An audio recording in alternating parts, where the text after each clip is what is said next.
Immagina di creare il giardino perfetto, bello, ordinato, pieno di vita. Ma alcune delle piante più affascinanti nascondono un segreto pericoloso. Crescono velocemente, sfuggono al controllo e prima che tu te ne accorga, iniziano a distruggere tutto ciò che le circonda. Molti in Europa le hanno piantate senza pensarci e se ne sono pentiti per anni. Radici che invadono ovunque, piante che soffocano le altre, veri incubi difficili da eliminare. Oggi scoprirai 10 piante tra le più conosciute e distruttive, quelle che possono trasformare il tuo giardino in un problema senza fine. 10. Il bambù invasivo, l'invasore sotterraneo che distrugge tutto.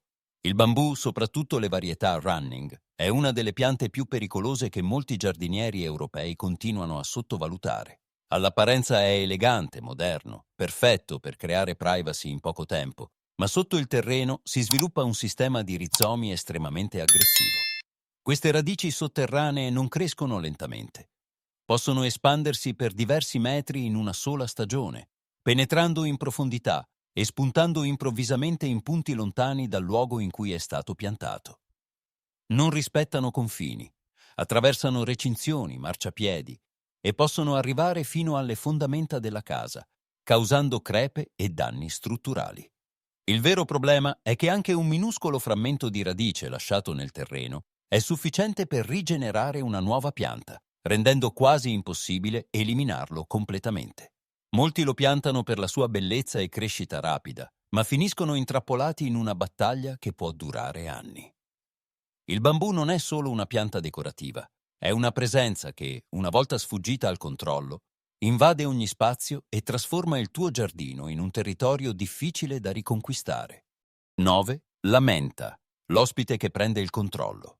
La menta è una delle piante aromatiche più amate in tutta Europa, profumata, utile in cucina, perfetta per tè e cocktail, ma dietro questa immagine innocente si nasconde una natura incredibilmente invasiva. Una volta piantata direttamente nel terreno, inizia a espandersi senza controllo attraverso stoloni che si diffondono sia in superficie che sottoterra, colonizzando ogni spazio disponibile. Nel giro di una sola stagione può allargarsi di decine di centimetri in tutte le direzioni e in pochi anni è capace di occupare intere aiuole, soffocando completamente le altre piante. Il vero problema è la sua resistenza. Anche quando provi a rimuoverla, piccoli frammenti di radice rimasti nel suolo sono sufficienti per farla ricrescere più forte di prima. Molti giardinieri pensano di poterla gestire facilmente, ma presto si ritrovano a combattere contro una pianta che compare ovunque, tra i fiori, nell'orto e persino nel prato. La menta non si limita a convivere con le altre specie, le domina, sottraendo spazio, acqua e nutrienti fino a eliminarle. Quella che sembrava una scelta pratica e piacevole si trasforma così in un problema persistente, difficile da contenere e ancora più difficile da eliminare. 8. Il poligono del Giappone, l'incubo che distrugge case e terreni. Il Japanese knotweed è considerato una delle piante più pericolose e temute in Europa, al punto che in alcuni paesi può influenzare persino il valore di una proprietà. All'inizio cresce rapidamente e appare come una pianta rigogliosa e decorativa, ma sotto la superficie sviluppa un sistema di rizomi estremamente potente, capace di penetrare in profondità e diffondersi per decine di metri. Queste radici sono così forti da insinuarsi nelle crepe di cemento, asfalto e fondamenta, espandendosi fino a causare danni strutturali seri. Può crescere a una velocità impressionante durante la stagione, rendendo ogni tentativo di controllo inutile, se non costante e prolungato nel tempo.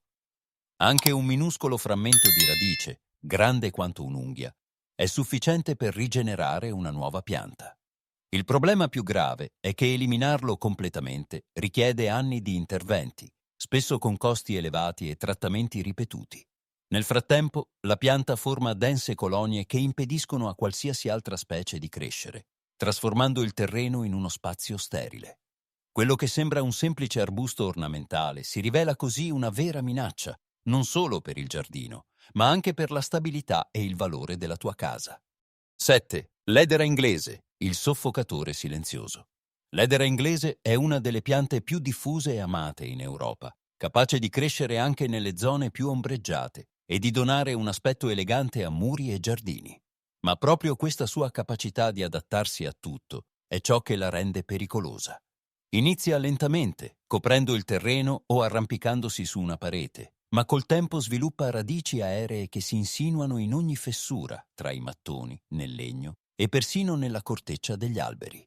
Man mano che cresce, l'edera aumenta di peso e densità, arrivando a soffocare le piante su cui si arrampica. Gli alberi vengono privati della luce, indeboliti e resi più vulnerabili a malattie e tempeste. Sulle strutture, invece, le radici possono danneggiare intonaci, giunti e superfici, creando crepe e deterioramento nel tempo. Il problema si amplifica quando la pianta raggiunge la maturità e produce bacche. Gli uccelli le diffondono ovunque, facendo nascere nuove piante su tetti, grondaie e in ogni angolo del giardino. Rimuoverla non è semplice, perché richiede tempo, pazienza e interventi continui per evitare che ricresca. Quella che sembrava una soluzione perfetta per coprire spazi vuoti si trasforma lentamente in una presenza invasiva che prende il controllo e distrugge tutto ciò che abbraccia. 6. Il glicine. La bellezza che distrugge le strutture. Il glicine è una delle piante più affascinanti nei giardini europei, con i suoi grappoli di fiori viola che sembrano usciti da una favola. All'inizio cresce con eleganza, decorando pergolati e facciate, ma col passare del tempo rivela la sua vera natura.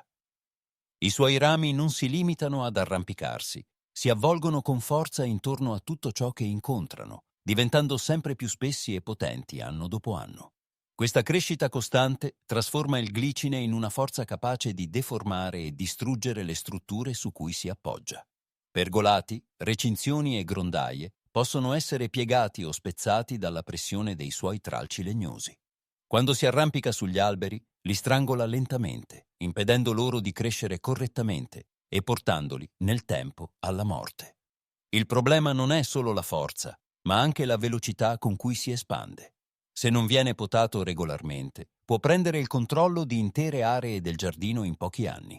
Inoltre, si diffonde anche tramite semi, creando nuove piante difficili da gestire.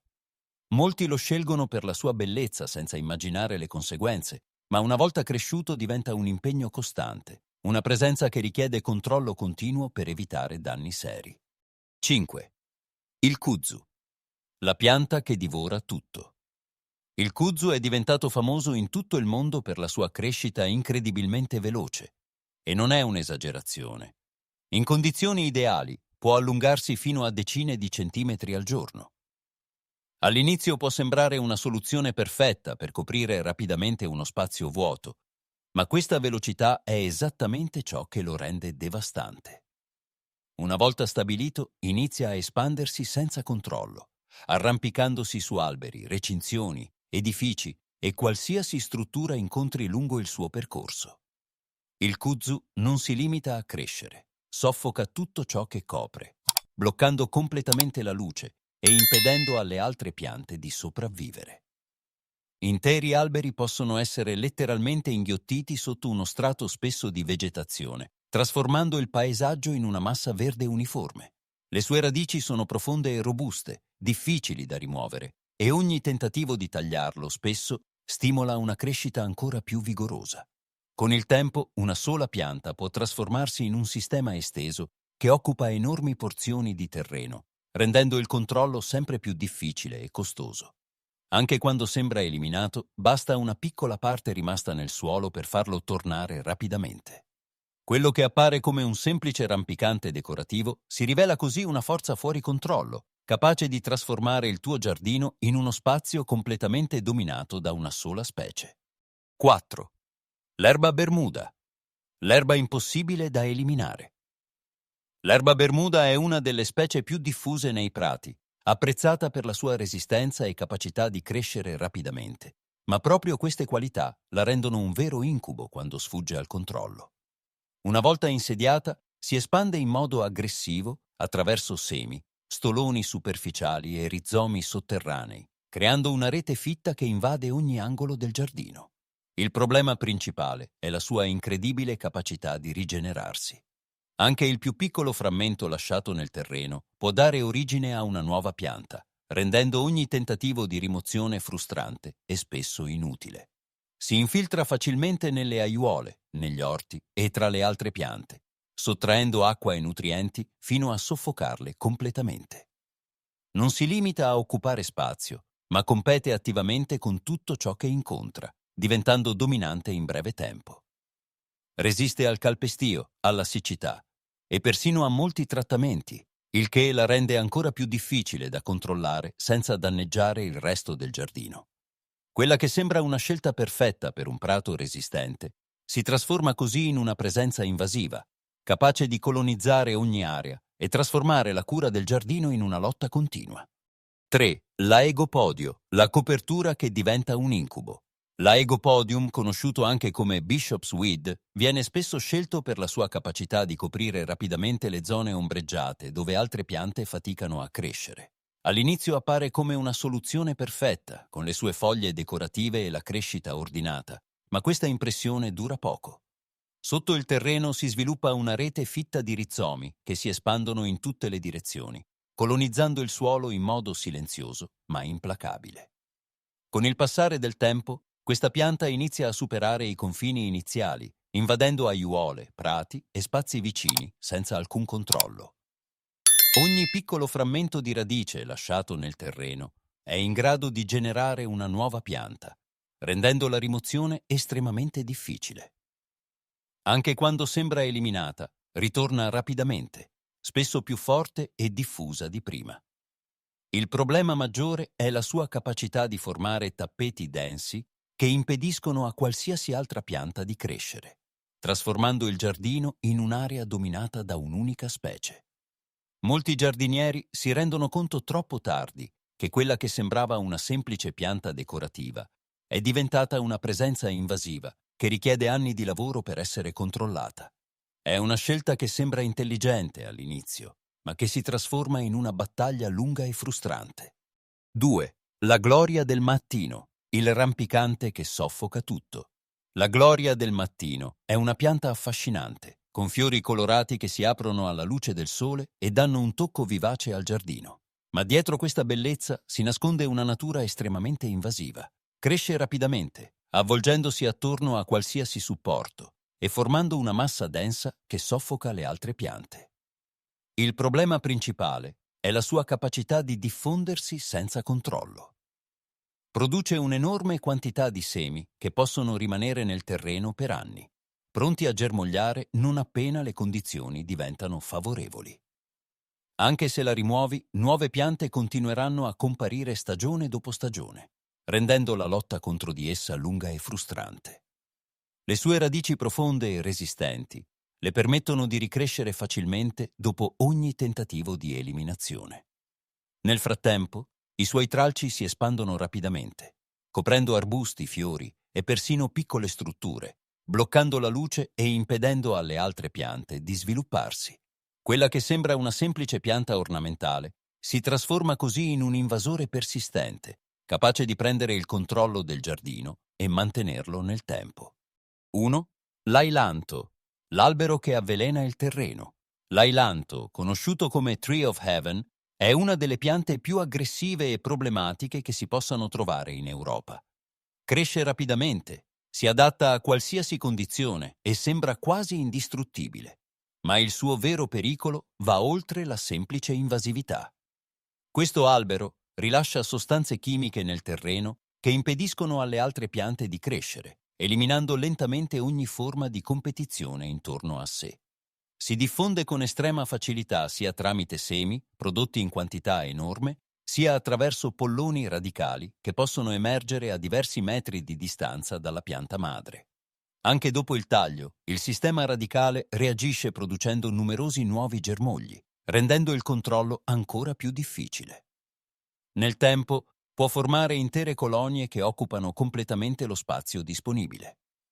Le sue radici aggressive possono danneggiare marciapiedi, fondamenta e infrastrutture, mentre il legno fragile rende l'albero instabile e potenzialmente pericoloso.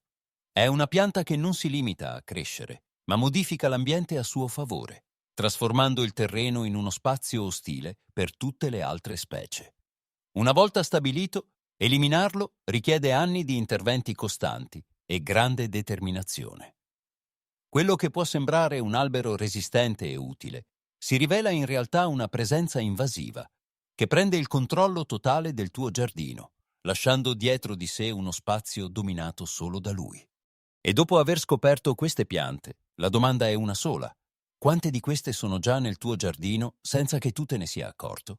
A volte l'errore più grande non è scegliere la pianta sbagliata, ma non sapere cosa può diventare con il tempo. Un piccolo dettaglio oggi può trasformarsi in un problema che dura anni. Se questo video ti ha aperto gli occhi, lascia un like e condividilo con qualcuno che sta progettando il suo giardino. Potresti evitargli errori costosi e difficili da correggere. E dimmi nei commenti, quale di queste piante ti sembra la più pericolosa o quale hai già affrontato? Iscriviti al canale per non perdere i prossimi video, perché a volte il vero segreto del giardinaggio non è sapere cosa piantare, ma sapere cosa evitare.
What if I told you that some of the most beautiful plants you could possibly buy at your local nursery are ticking time bombs waiting to destroy your property? Plants that seem harmless in their little pots, that look gorgeous in garden magazines, that your neighbor planted 5 years ago and now regrets every single day. Most people don't know this, but while we're all carefully planning our dream gardens, researching native plants, and worrying about deer and rabbits, there are plants out there that will turn your backyard into a battleground. Plants that laugh at your attempts to control them. And today, I'm going to show you 20 of them that will change the way you think about gardening forever. Stick around, because number 13 on this list produces chemicals that literally poison the soil around it to kill competing plants.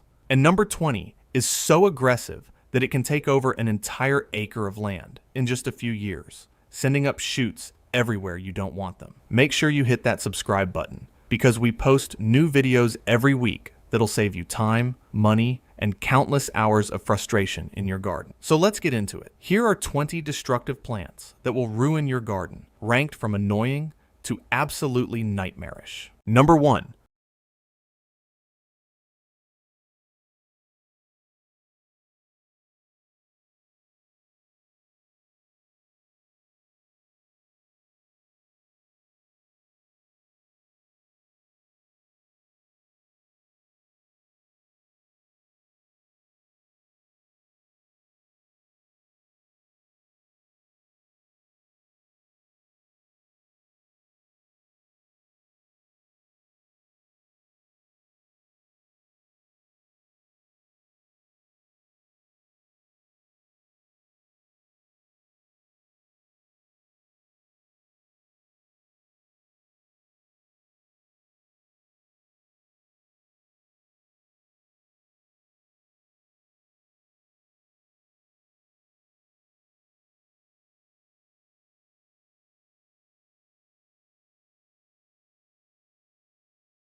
vine, the beautiful destroyer. Trumpet vine produces some of the most spectacular orange and red flowers you'll ever see. Hummingbirds love it, gardeners love it, and then they discover what it's actually doing underground and above ground.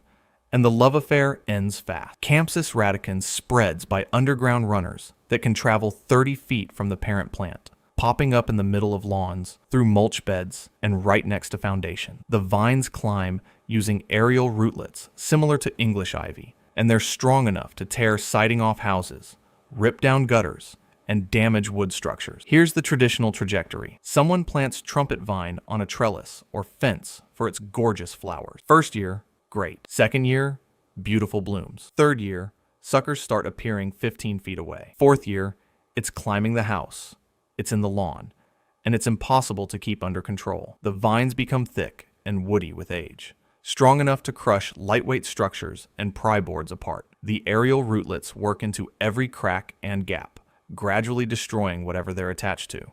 Professional landscapers warn specifically about planting trumpet vine near houses or other structures, because once it gets a grip, removal is extremely difficult. The vines have to be cut, the aerial rootlets have to be scraped off without damaging the surface underneath, and the underground runners have to be dug up. The plants spread across gardens because those trumpet-shaped flowers really are beautiful, and hummingbirds really do love them. But you can enjoy hummingbirds without giving them a plant that'll tear your house apart. Native alternatives exist that don't spread aggressively. For anyone who already has established trumpet vine, you're facing years of constant removal of suckers and runners. Think of it as the plant that promises you hummingbird paradise and delivers a nightmare of vines trying to dismantle your house board by board. Number 7.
the eternal tuber. Jerusalem artichoke seems harmless. It's actually a type of sunflower that produces edible tubers. Sounds great, right?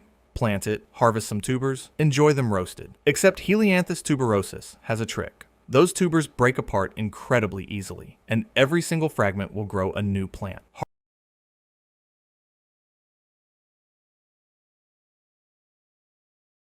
Try to remove them, break more tubers, and the problem multiplies. Within a few years, you've got Jerusalem artichoke everywhere, and there's no practical way to get rid of it. Here's what makes this plant so frustrating. The tubers can grow 6 feet deep. They break apart if you look at them wrong. Each plant produces dozens of tubers, and they're persistent. They'll keep coming back year after year, no matter how many times you dig them up. Modern permaculture enthusiasts sometimes plant Jerusalem artichoke deliberately for food production.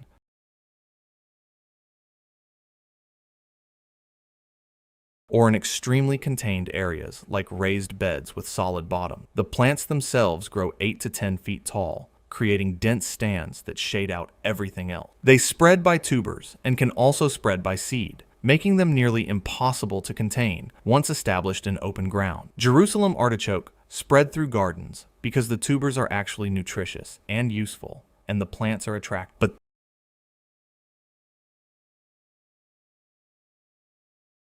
for anyone who planted Jerusalem artichoke in their regular garden beds, you've created a permanent problem. Think of it as the plant that seemed like a fun permaculture experiment until you realized you've given it lifetime tenure in your garden, whether you want it or not. Now, if you're starting to realize just how many landmines exist in the gardening world, do me a huge favor. Hit that like button right now. It helps this video reach other people who are about to make expensive, decades-long mistakes, and it helps us keep making content that'll save you from landscaping disasters. And if you haven't subscribed to Homestead Roots yet, click that subscribe button and ring the bell. We're building a community of gardeners who learn from others' mistakes.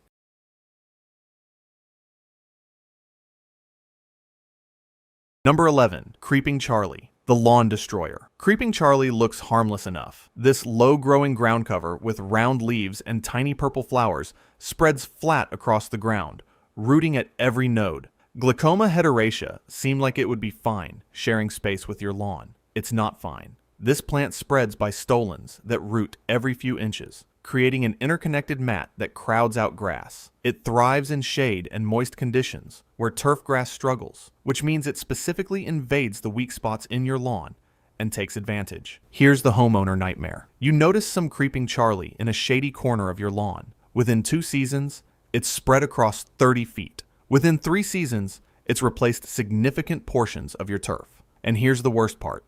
It's nearly impossible to kill selectively. Most broadleaf herbicides that homeowners use barely touch Creeping Charlie. The plant has a waxy leaf coating that sheds herbicides, and its mat-forming growth means that even if you kill the top growth, the roots and stolons survive and regrow. Professional lawn services specifically charge extra for Creeping Charlie control because it requires specialized herbicides, multiple applications, and there's no guarantee of success. The plant is that resilient.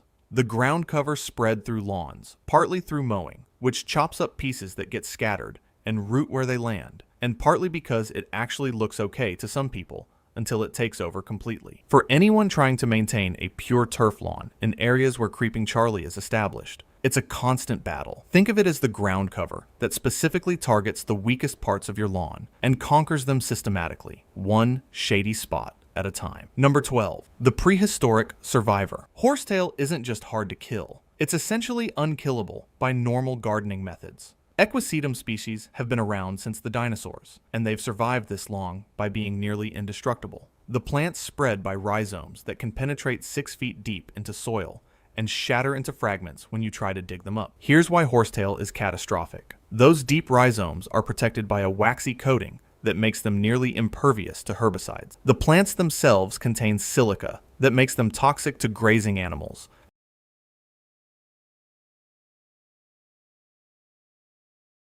making them even harder to control. Modern gardeners encountering horsetail describe it as the plant that broke their spirit.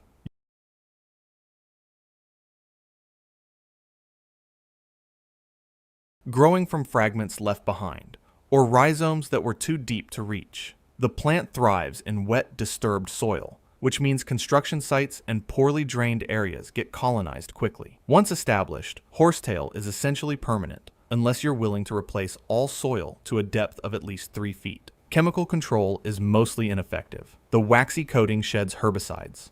The deep rhizomes survive even if you kill the top growth. Multiple applications over multiple years might suppress it, but eradication is nearly impossible. Horsetails spread through gardens via contaminated soil and plant material. Those rhizomes fragment easily during digging and transport, meaning one infected load of topsoil can introduce horsetail to a pristine garden. For anyone fighting established horsetail, you're battling a plant that survived 300 million years of planetary catastrophe. Think of it as the prehistoric survivor that made it through extinction events and isn't about to let your gardening efforts bother it one bit. Number 13.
Chemistry manipulator. Russian olive looks elegant with its silvery leaves and fragrant flowers. Elaeagnus angustifolia seemed like an excellent ornamental tree, especially for difficult sites with poor soil. Then people discovered what it does to soil chemistry and how aggressively it spreads.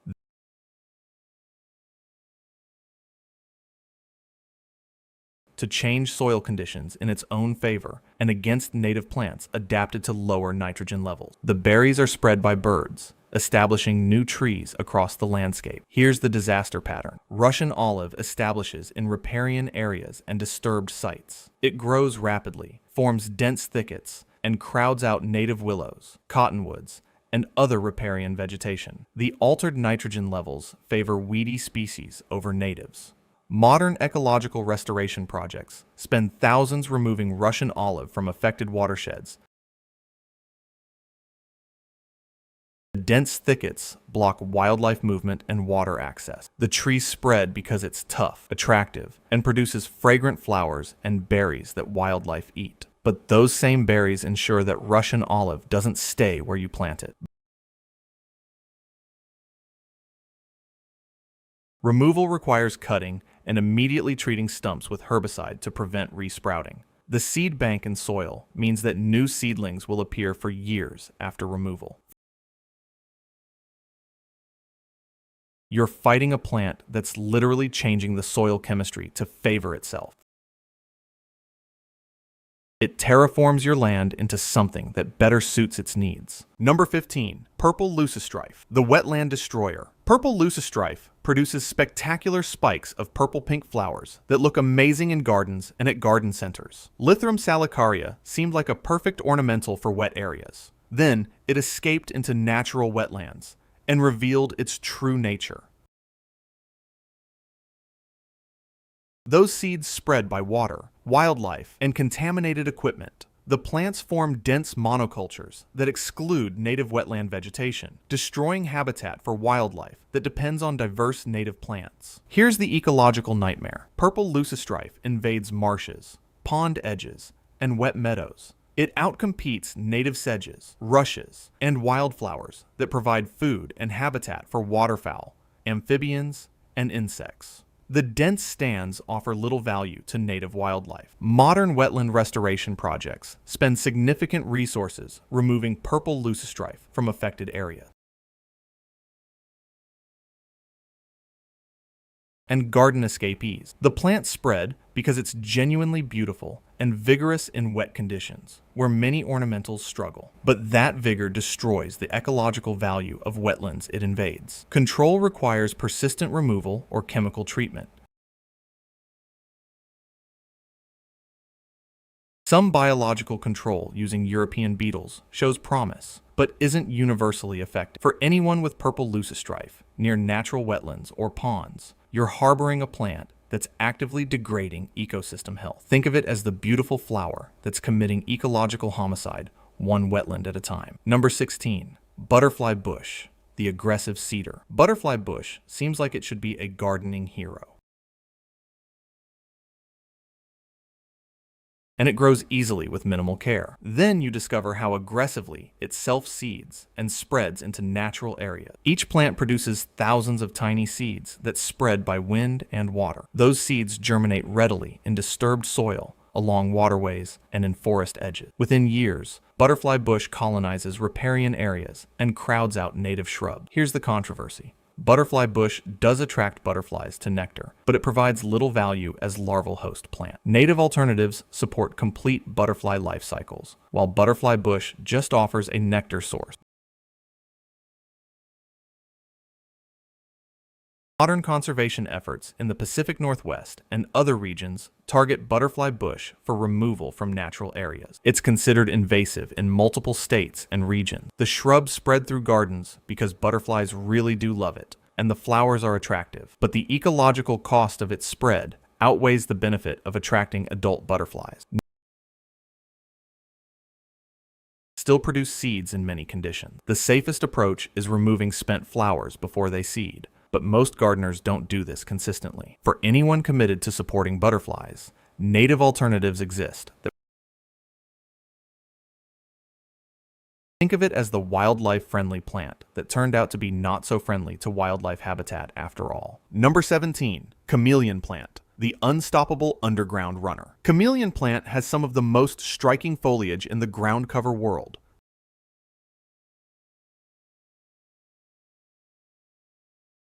Houtunia cordata seemed like a perfect solution for difficult areas. Then you plant it in the ground and discover the horror.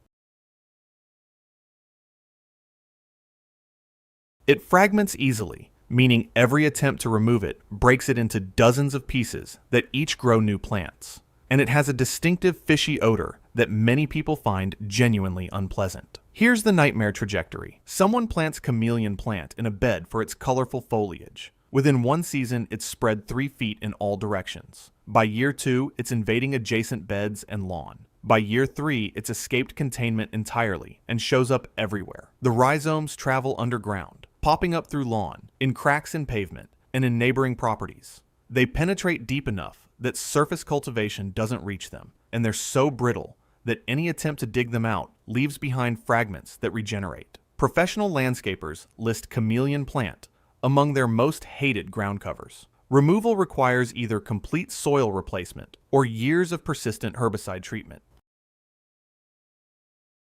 The plant spread through gardens because it is genuinely attractive in containers where it's contained. But in-ground planting is a disaster that most gardeners regret forever. For anyone who planted chameleon plant in the ground, you've created a multi-year eradication project.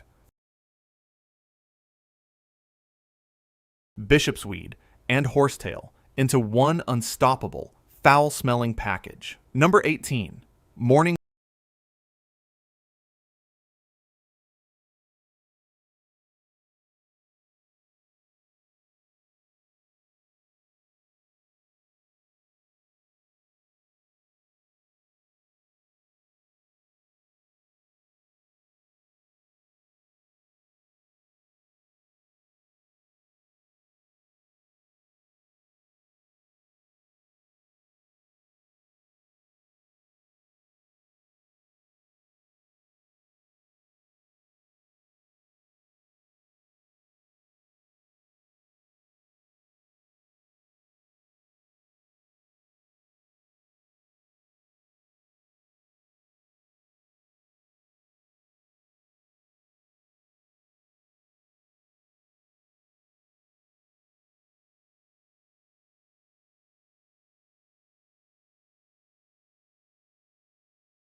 Yellow archangel, the forest floor. Yellow archangel might be the least known plant on this list, but it's one of the most destructive in areas where it's established.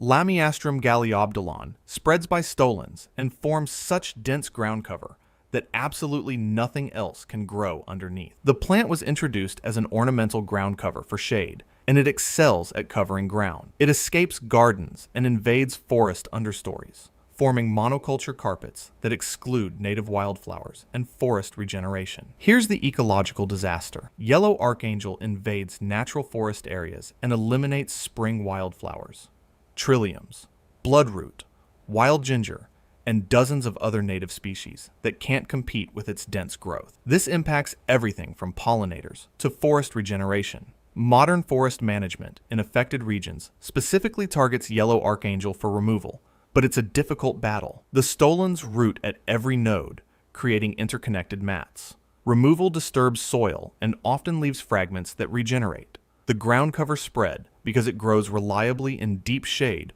where most ground covers fail, and the variegated forms are attractive. But that shade tolerance makes it devastating in forest understories. Control requires persistent removal or herbicide treatment, and restoration requires replanting native species to fill the space before yellow archangel returns. For anyone with yellow archangel near natural areas, you're contributing to forest degradation. Think of it as the ground cover that doesn't just take over your garden. It invades wild forests and eliminates irreplaceable native plant communities. Black locust, the root suckering nightmare. And here we are at number 20. And this is the plant I saved for last because it represents everything we've talked about today. Black locust combines aggressive root suckering, allelopathy, and rapid growth into one package of destruction that can transform open land into impenetrable thickets. Robinia pseudoacacia sends root suckers out in all directions, sometimes dozens of feet from the parent tree. Each sucker becomes a new tree that sends out its own sucker. Within years, a single tree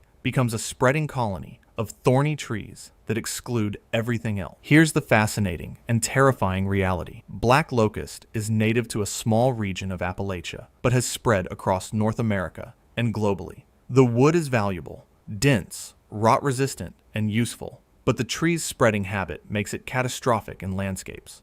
The trees also fix nitrogen, altering soil chemistry to favor themselves, and weedy species over native plants adapted to lower nitrogen conditions. They produce allelopathic compounds that further suppress competition, and they're armed with sharp thorns that make clearing them genuinely dangerous. Modern land managers fighting black locust describe it as one of the most difficult invasive trees to control. Cut them down, and you get 100 suckers. Treat with herbicide, and the root system survives and sends up new shoots. Persistent management over years is required. Traditional uses included erosion control and living fences, which is how it spread so widely. Those fence posts are still spreading, still suckering, still taking over decades later. Here's what makes this plant the perfect ending to our list. Black locust shows how a plant can have genuine value.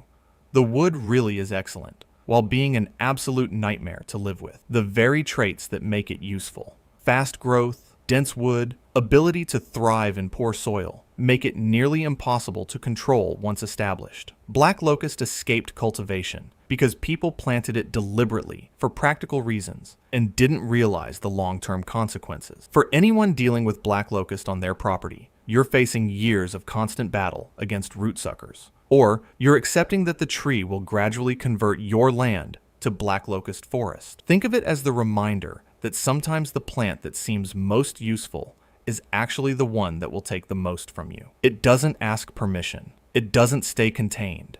It just spreads year after year, sucker after sucker, until you either surrender or commit to a lifetime of management. If you made it this far and you're feeling grateful you learned about these destructive plants before planting them, smash that like button. It really helps the channel grow and helps other people avoid these catastrophic gardening mistakes. Drop a comment below and tell me, have you dealt with any of these plants? Which one sounds like your worst nightmare? I read every comment, and I love hearing your horror stories. And if you haven't subscribed to Homestead Roots yet, what are you waiting for? Hit that subscribe button and ring the notification bell so you never miss a video. We're here to help you garden smarter, avoid expensive mistakes, and actually enjoy your yard instead of fighting it for decades. Thanks for watching, And remember, sometimes the most important gardening skill is knowing what not to plant.